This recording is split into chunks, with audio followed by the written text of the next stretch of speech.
Hey y'all, I am heading to record this song in a studio. I decided to use a professional studio that's been like soundproofed and all that stuff, as opposed to my attic, because I really want this song to sound really clear and professional. So I'm heading over to King Heartbeat Studios with my friend Coolie Chat. His name is Jose, but everyone calls him Coolie Chat. And I'm wearing my shirt, I Love Carnival. I just thought it was so fitting for the song, right? So heading out, and we will continue this amazing journey of this amazing song. All right, everybody, I am here in the King Heartbeat Studio. She's here. With Coolie Chat. Blup, blup, blup, blup, blup.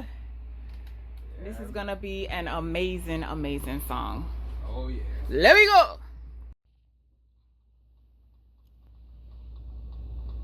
You remind me of a carnival, 'cause I love you real bad. If you think, ugh. I'm supposed to know this. Alright, take your time, If you leave and go, I think I'll go. Okay. You remind me of a carnival, 'cause I love you real bad. If you leave and go, I think I'll go mad. I will follow you to every tongue. All day and night I walk and whining down. You're pumping energy and giving me new life. Protected from my enemies because I am so high. You got me whining crazy and they just want to know why. I telling them, I love you like carnival. I love you like a carnival. A mother walking carnival. Oh yeah. I love you bad, baby. Let's double that.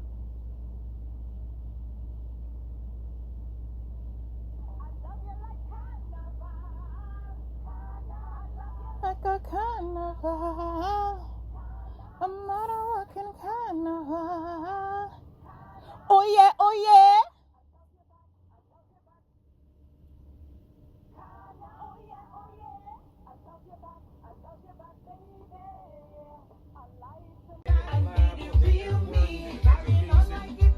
We got long time friends in the studio, family, you know what I'm saying? No other than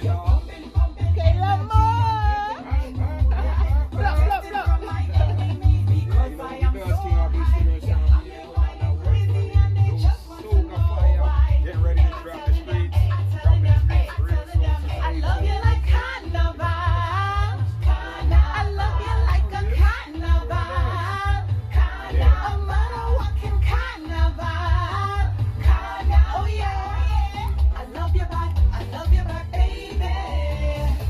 Okay, y'all. So I have a few questions for Coolie Chat, because I just want to understand who gets credit for what. I thought the beat maker was the producer, but Coolie Chat is the producer. Let me just ask him to clarify so we all understand how this all works. All right, Coolie Chat, please clarify for all of us. All right, so a lot of times, I guess with modern, technology, whatever, we confuse the producer and the beat maker. Those are two completely different jobs. Okay. All right. A lot of times we say the dude that build the beat or build a rhythm is the producer. That's what I thought. Now, the producer is the guy who puts the record together. Okay, so that's you. Which would be me. Hey. The producer is the person that instructs the song. Okay. The person that did the beat is just the beat maker. Okay. Or you can call him a musician. Because if you didn't have electronic technology, then it would be live. Right. So the beat maker is just the person that replaces the musician. Okay. But not necessarily producer. You can't call him a producer because after he made the beat, his job is done. Right. He ain't stepped foot in the studio. He has no clue what's going to even happen. Exactly. He has no idea. Right. All he knows is what he sent you. Right. And then he'll be surprised when he gets the final product. Right. So that would be, so your producer is who basically puts your track together. Okay.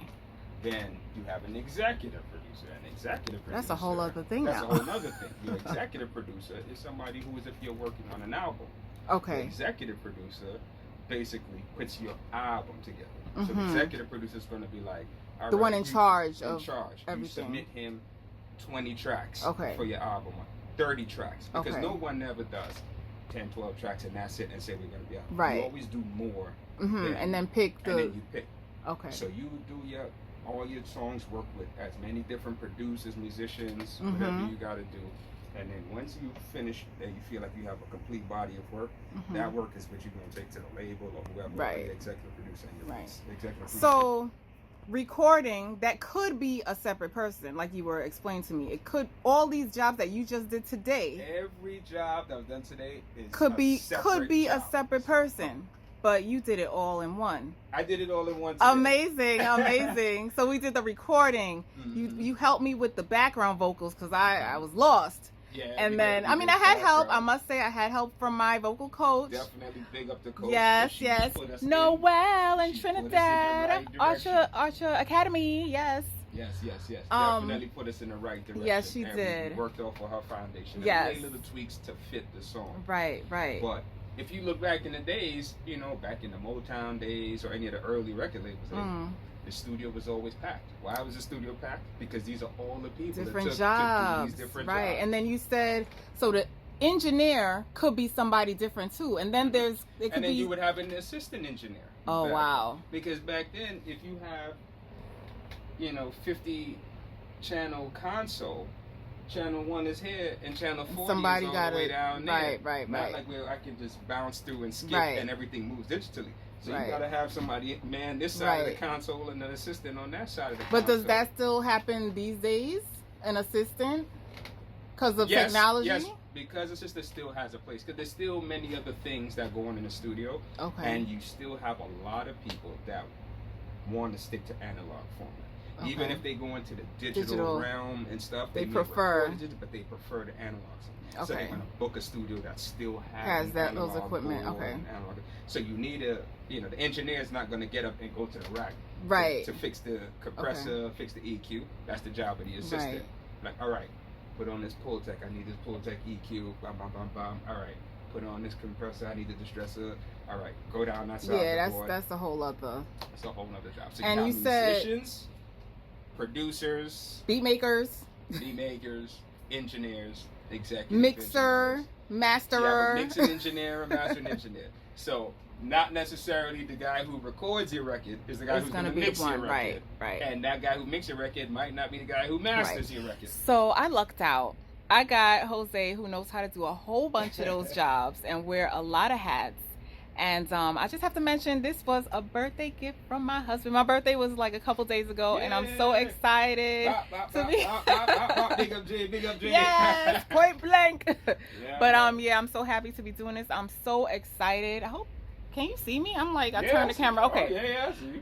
So I'm just excited about this whole project. I appreciate Coolie Chef being with me on this journey, and everybody who was involved. And this is for you all to see what goes on behind the scenes. All right.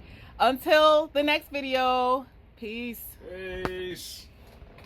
Okay, y'all. I just wanted to point out that this is footage from an indie musician on a budget.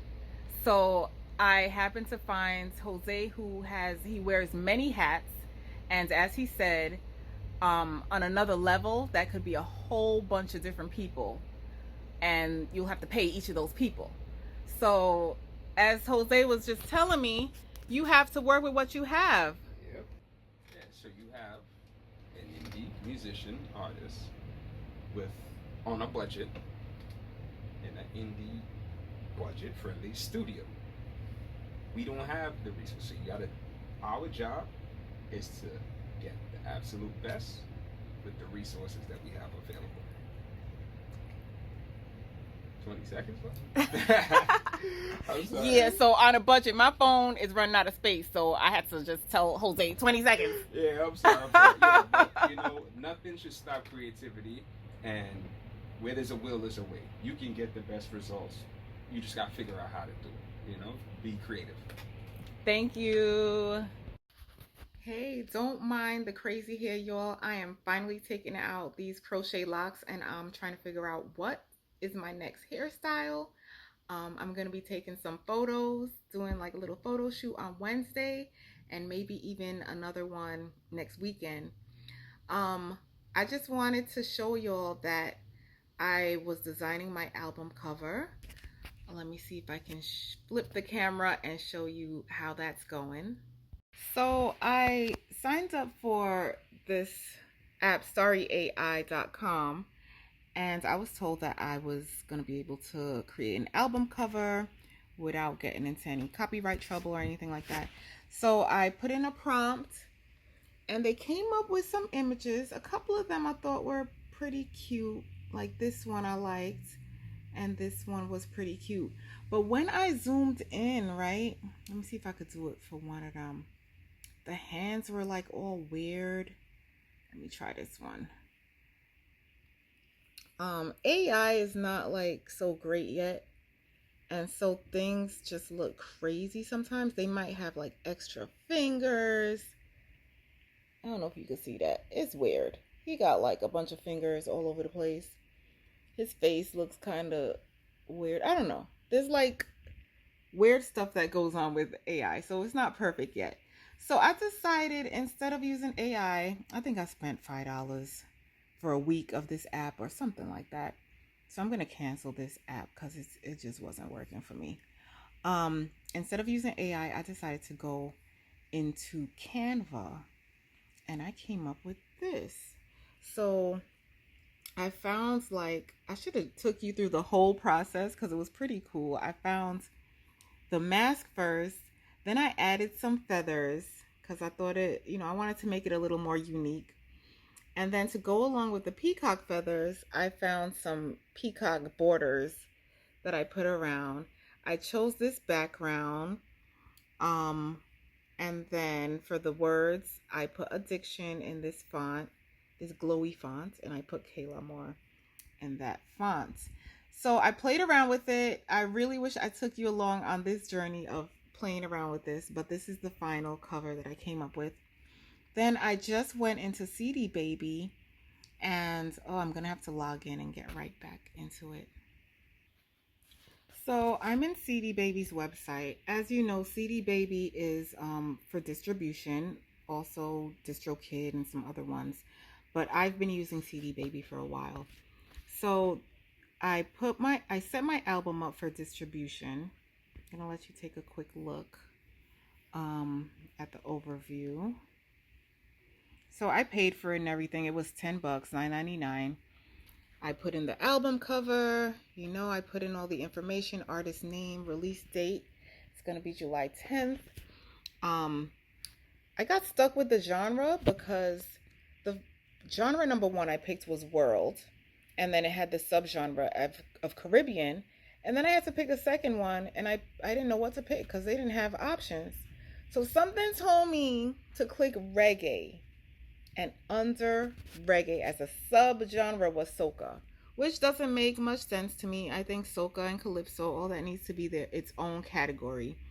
But anyway, so the song is all set up. I am super, super excited. I've been listening to the song over and over again because I love it so much. I tend to do that with songs I like. I listen to them over and over until I get sick of them. Hopefully I don't get sick of my own song because I plan on performing it all summer at different events. And of course, I'm going to take you on that journey as well. It's all part of the journey of this song, so you will definitely be included. And that's it for now.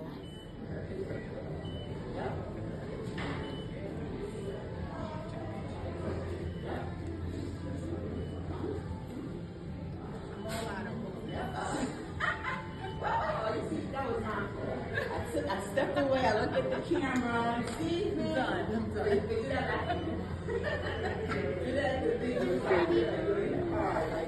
Yes. Let me see how.